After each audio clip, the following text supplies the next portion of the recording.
So we're venturing into that part of the history of philosophy that follows Plato and Aristotle. And again, we have a similar kind of situation that we had after Parmenides and Heraclitus. So if you recall, we have the Ionians and the Italians, and they cannot agree. And there's a period that you could call a philosophical impasse. It seems that nobody can get the right answer because the most brilliant people in the world fundamentally disagree as to what the right answer is. And so after that, we have a period of skepticism, and the dominant philosophical school in Greece during this period of skepticism, these people are called the what? What's the dominant school? Josiah. In Greece, after Parmenides and Heraclitus and the Ionians and Italians cannot agree, we have a period dominated by the... Well, there's two. Okay, give me either one. The Sophists. Sophists is one. That's good. That's what I was looking for. What's the other one? What's the other one you were thinking of? The Cynics. Okay, the Cynics, sure. Right. Much Diogenes really is kind of in a class by himself, but yeah, you do have those. But mainly, we think of the Sophists, who are skeptical. They don't think there is a right answer, and they don't care.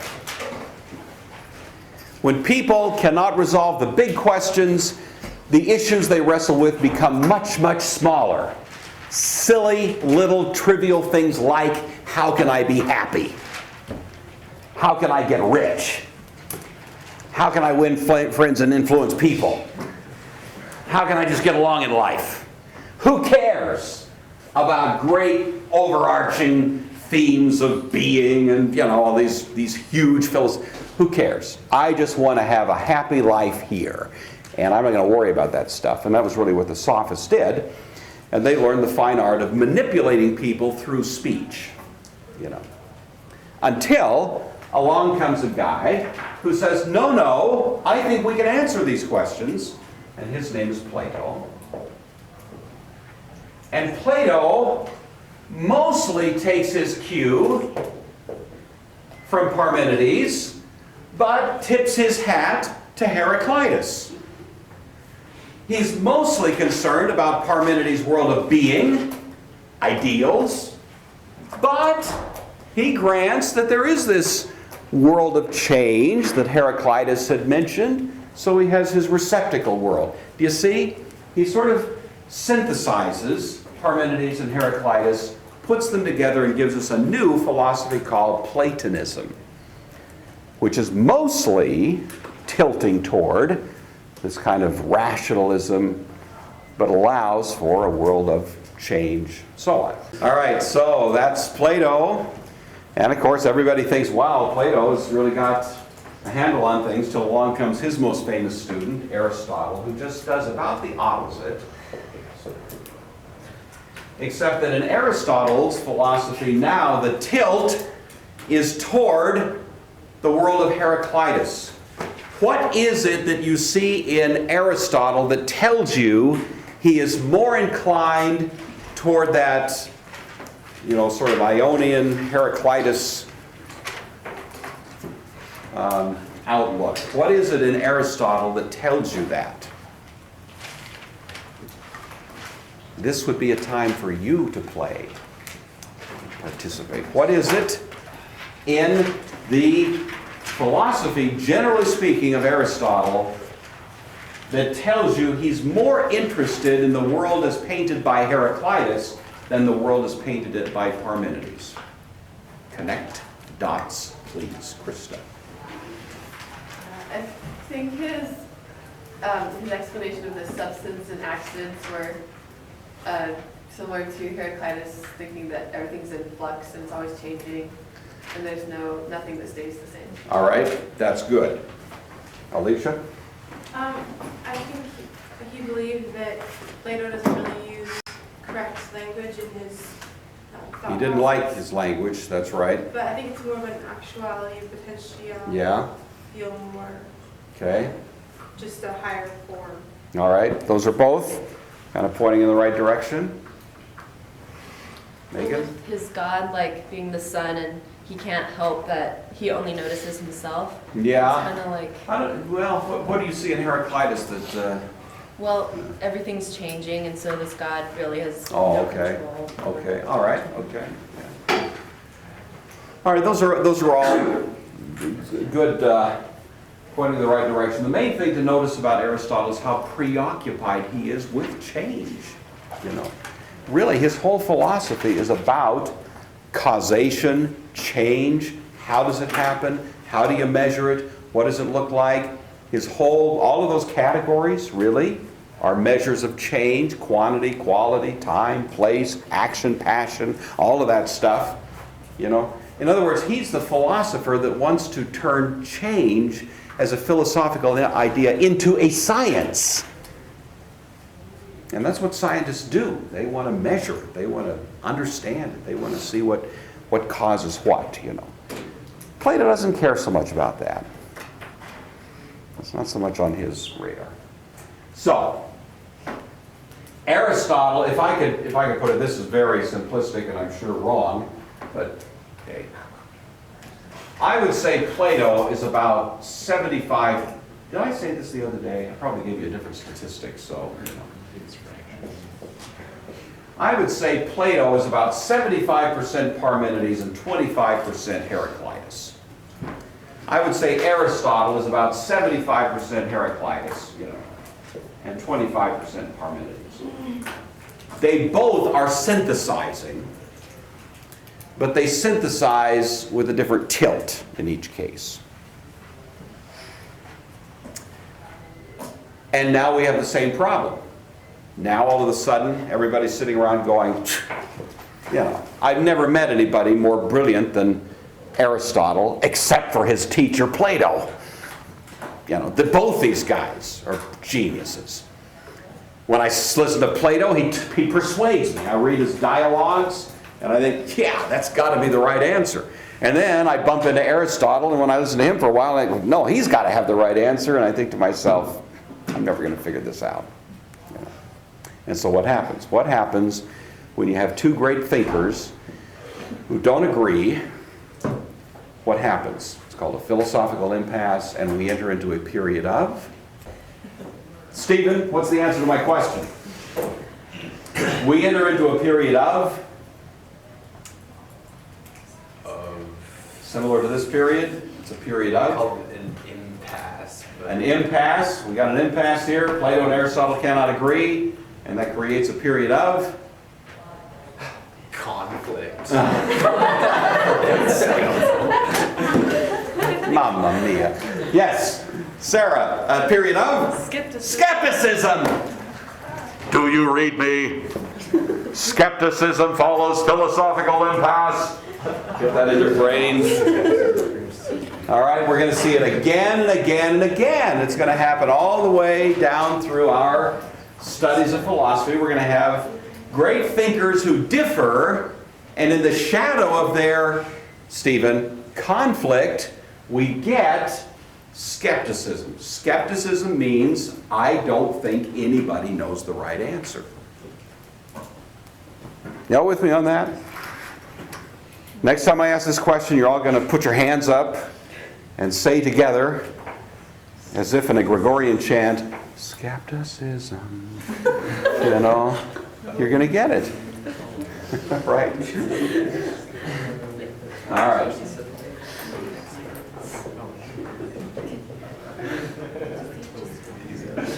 Now, the earlier period of skepticism produces the Sophists and the Cynics, all right, as we said. This period also produces skeptical philosophies. Not the same ones, but they share in common with the earlier ones that idea that there's no ultimate answers.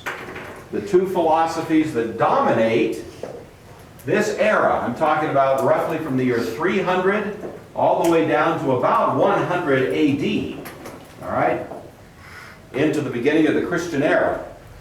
for about 400 years.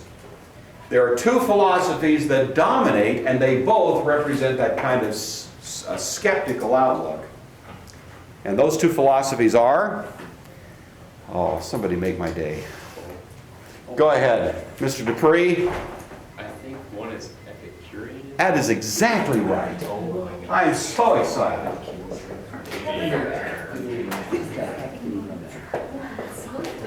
And if that is it, then the other one has to be, Jacob, Stoicism.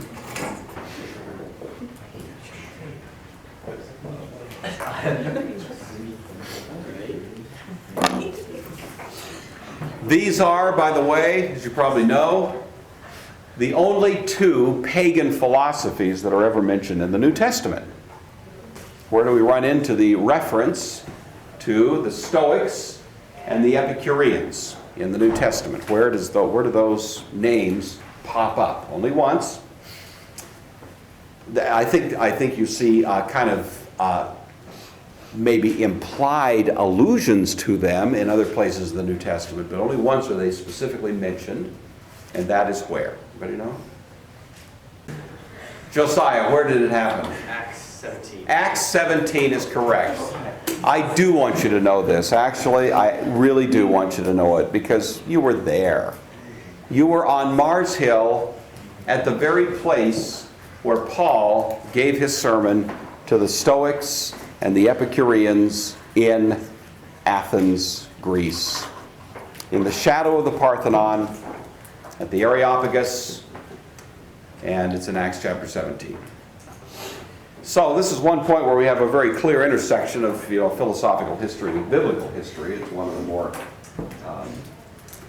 interesting ones. But anyway, these are the people. They've been around for some time, for hundreds of years actually. And I want to just give you a quick sketch of what they were about.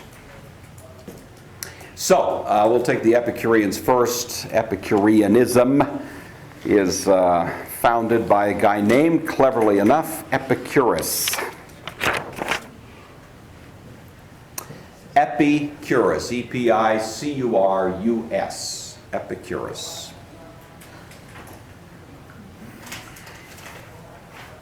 Epicurus lives 340 to 270 in round numbers.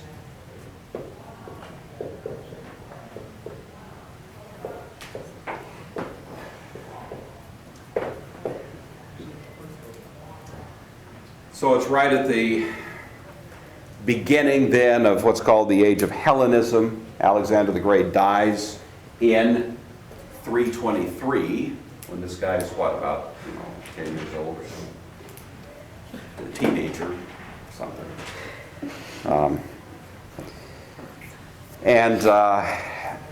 Epicurus followed the philosophy of Democritus. He thought the guy that got the right answer was that pre-Socratic by the name of Democritus. Why do you suppose, well, I'll put it this way. If you embrace the philosophy of Democritus, then what kind of answers do you think you would come up with in terms of the meaning of life? Who remembers Democritus? Go ahead. Sydney? Well, Democritus was a heathenist, and so he would answer basically the meaning of life is pleasure. Okay, that's the idea. Democritus was a kind of hedonist. He didn't really focus on that as much, but he was a materialist. He was an atomist. Remember that? Everything is just a chance, random collision of particles. That's all. You are just the product of a series of accidents. It has produced you, accident has brought you into being, accident is going to usher you out of being. That's it. You are accidental. Everything that you think gives meaning to your life is just an illusion. There was a song written by somebody. It'll come to me. But anyway, it was popular when I was about your age. I was in college. And the title of the song was Dust in the Wind. Was it Kansas? I think that's right, yeah. Dust in the Wind. It's nice to listen to. It's kind of gentle music. But the philosophy of the music is what? You know the song, Ben? What's the philosophy of the song? It's all we are is dust in the wind. Yeah, and what's the point of that? Nothing really matters. Now, the point of that is there is no point. How much meaning is there to a little bit of dust just blowing in the wind? And that's you. You're just so much dust in the wind. And so, if that's the case, if Democritus is right, and Epicurus thought he was, then really this whole business of trying to answer the great questions is nonsense. Why bother? The only thing that really makes sense is to, at least in some sense or other, try to make the best of it during this fleeting phantom existence that you have for a brief period of time before you disintegrate into nothingness. And so from his point of view, you should, just try to enhance your enjoyment of life. You should find pleasure in modest amounts, but you should avoid pain. You should do those two. The influences on Democritus were, first of all, an earlier group called the Cyrenaics. The Cyrenaics is spelled Cyrenaics.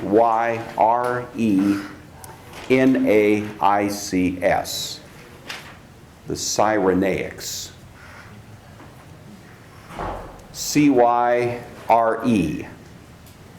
Cyrenaics. The founder of the Cyrenaics was a guy named Aristippus. Aristipus. Aristippus, Aristipus. I'm saying this is one of the influences on Democritus. He's influenced by, on Epicurus. He's influenced by Democritus. He's influenced by Aristippus.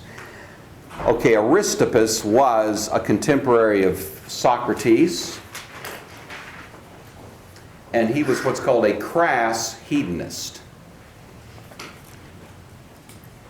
His belief was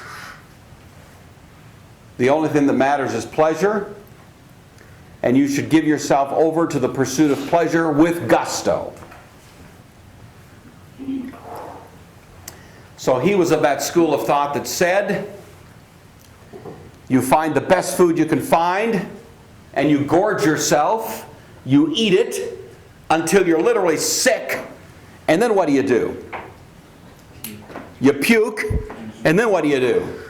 You do it again. So these were the crass, hedonistic, so-called Cyrenaic philosophers that were in Athens at the time of Socrates in the Golden Age. They didn't have a majority following. Socrates despised them. But nevertheless, there were those out there who said that's all that makes sense. That influenced Epicurus, but Epicurus noticed something about these Cyrenaics that troubled him. And it came to be called in history the hedonistic paradox.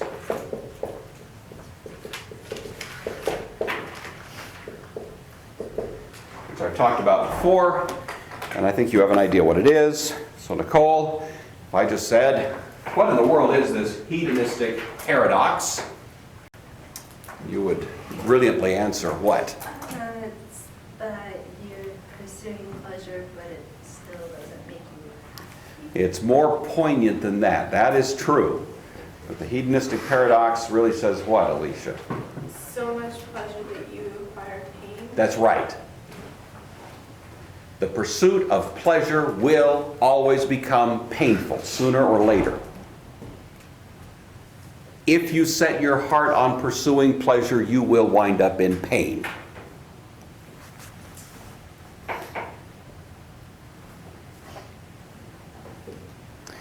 In my own experience, the best examples I've ever encountered of that principle would be the guys that I went to college with my freshman year.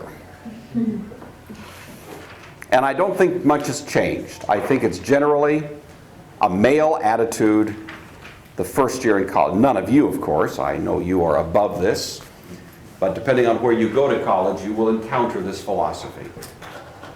Guys, they get out from under home, out from under the restraints of domestic, forces that are going to keep them. And what do they want to do? Every weekend they want to go out and get drunk. They just want to give themselves over to this sort of nonstop party mentality. So they go to classes during the week and they just live for the weekend when they're going to go out and just, give themselves in this kind of hedonistic bash.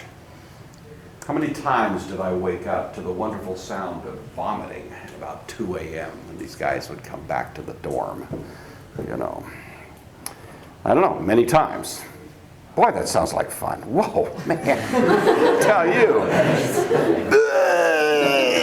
Wow. I wish I weren't a Christian. I could go out and do that too. You can think about these things.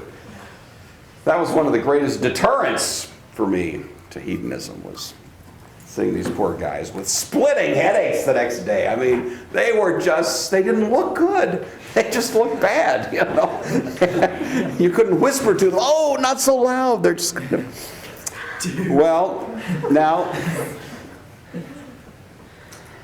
if you want to prove this to your own satisfaction, I suppose you can do it. No one's going to be there to prevent it. But if you want to learn from the wisdom of the ages, then let me just say it to you. If you set your heart on the pursuit of pleasure, if you say that's all I'm going to worry about, it'll become painful. You will pay more out in pain than you got in pleasure. Always. And Epicurus figured that out. It didn't take a Christian conscience to figure that out. All it took was an IQ above 50 to figure that out. And so Epicurus decides to himself that while he agrees with the fundamental outlook that all that matters is pleasure, pursuit of pleasure, avoiding pain, he wants to make it vastly more sophisticated. And so he raises the bar considerably. And Epicureanism is a very sophisticated, subtle balance in your pursuit of pleasure. He would look with disdain on my freshman male college guys. He would simply say they are idiots, which generally they were. So when he says you pursue pleasure, he puts that at a much more sophisticated level.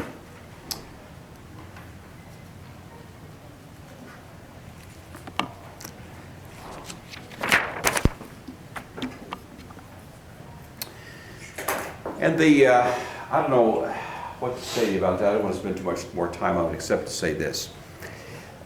If you read Epicurus, you begin to realize that he puts the pursuit of pleasure in places where you might not have expected it. He, for example, he advocates celibacy sexually. He says, that's way too scary, way too dangerous. Just stay away from that. So basically the whole sexual thing is not part of his plan. Drinking, only in the most modest amounts. He says the real pleasure you're going to get is from the sort of feeding of the mind and the soul. So he says find pleasure in friendships, modest, in fact almost Spartan amounts of food. If you watched him, you'd think the guy was some kind of medieval monk. You'd think he was, kind of ascetic, because he lived such a restricted life. Always careful, just enough pleasure that it never ran the risk of becoming painful, you see. But it's a very strange thing, isn't it? He lived, we think of Epicureanism, if you have any impression at all of that, as somebody that's sort of out there living for the moment and go for the gusto and all of this, and that really wasn't Epicurus, nor was it his instruction. He was much more disciplined in his pursuit of it. So anyway, that gives you the idea. Some of the people in history that have claimed to be Epicureans, interestingly, include Thomas Jefferson, Denis Diderot. Who is that? Does anybody know that name? Diderot, D-I-D-E-R-O-T. Anybody know that name? Ever heard of that? Diderot? He's one of the most famous Enlightenment characters in France. He wrote the first encyclopedia. You know, you ever covered that? You ever covered that anywhere? You didn't cover that last year in modern European history? All right. Friedrich Nietzsche.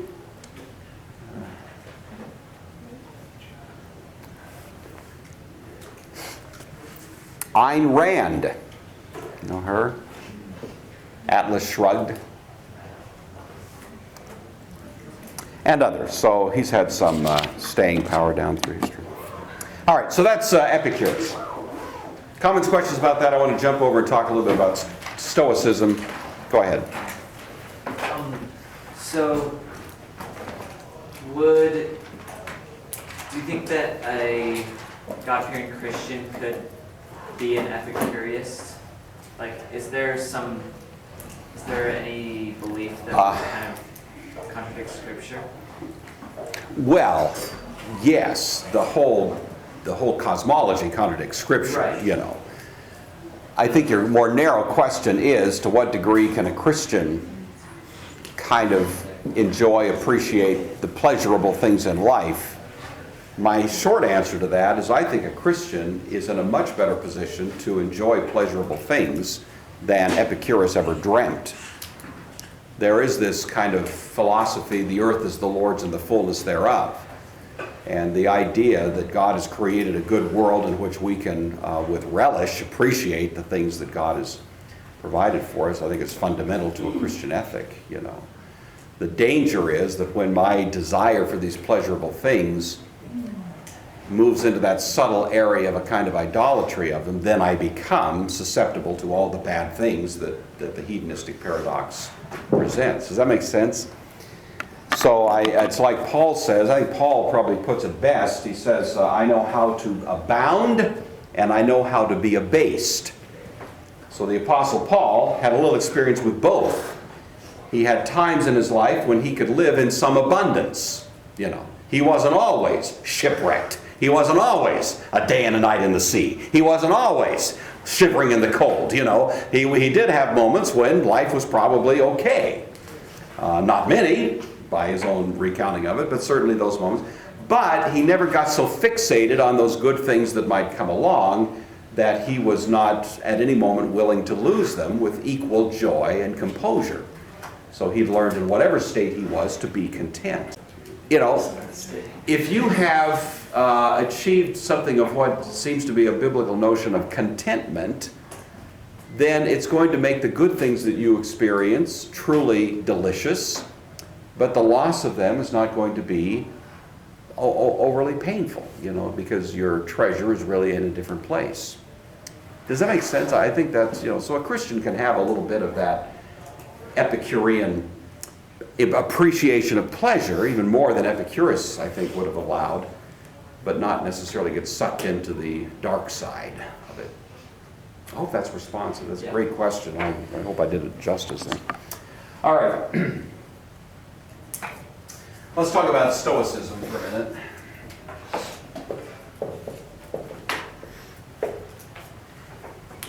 The main character associated with Stoicism is the second of two Zenos that we study in this class. The first one was a Zeno associated with what philosopher? It was? Jordan, where did we come across Zeno in our earlier studies of philosophia? The first Zeno we looked at was connected with the philosopher. I know it, but I can't remember it. Laura, who was it? Parmenides. And of course, the way you recall that, Jordan, is by virtue of Zeno's what? Zeno's famous? Paradoxes or paradoxi. I don't know how you say it. Wow. So that's the first Zeno. Unrelated to the second Zeno, this is the Zeno of Ilium. Then there's a second Zeno, the Zeno of Citium, which is where he was from. And he is the founder of Stoicism. And he founds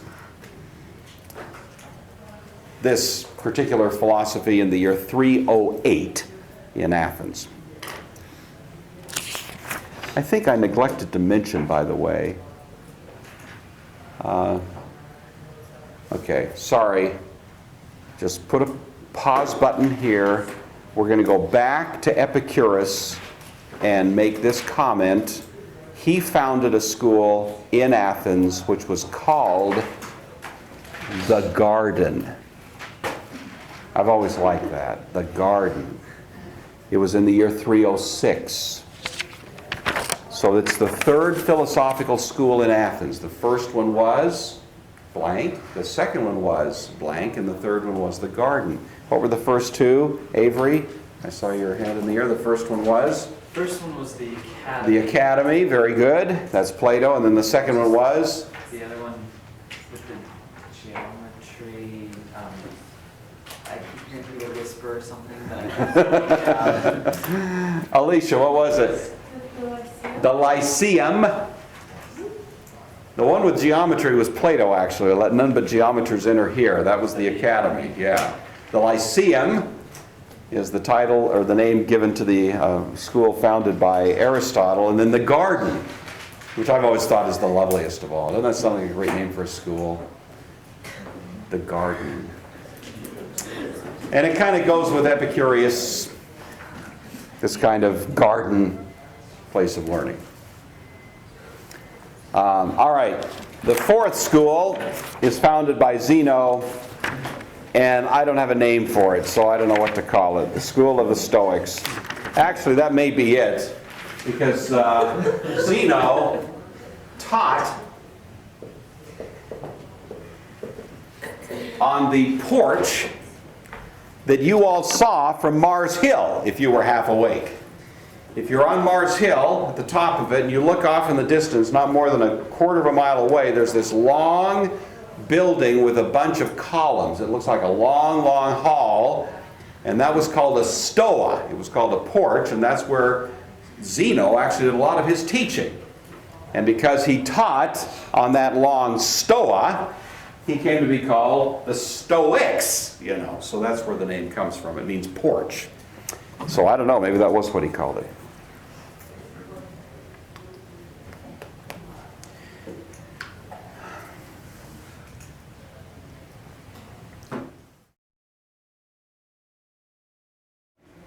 When I use the term Stoic, what comes to mind? What impression does that arouse in your ever-creative imagination when I use the term Stoic? I think of someone that doesn't really show very many emotions. Okay, you think of a Stoic attitude is not very emotional. That's very good. That's probably the main thing that pops to mind. You all have that impression? Have you all kind of heard that? This person really stoic. They're going to a painful situation. They're being stoic about it. It means they're not having a meltdown. They're not weeping. They're not showing a great deal of emotion. They're kind of keeping a stiff, solid kind of countenance about them, keeping their emotions under control. That actually is not far from it. But there's several features to Stoicism that we need to know that undergird that. I won't make it through this list, but I will start it. Okay? So these are the 8 features of Stoicism.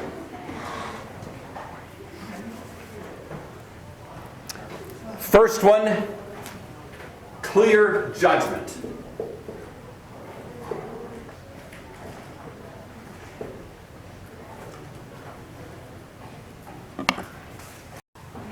The Stoics were not so much concerned about keeping their emotions under control. That was less important to the Stoics than that they always were able to exercise clear judgment about what to do. And that's kind of a misunderstanding of the Stoics. They were not unemotional people. They could feel emotions, and they didn't deny that emotions are part of life. But what they wanted to do was develop a quality that in Greek is called apatheia. Apatheia.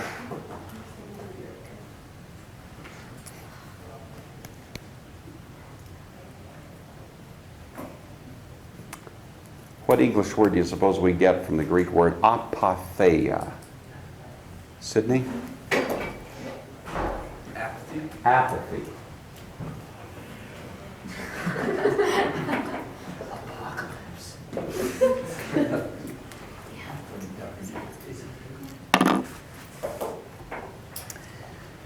What is if I said that somebody is apathetic,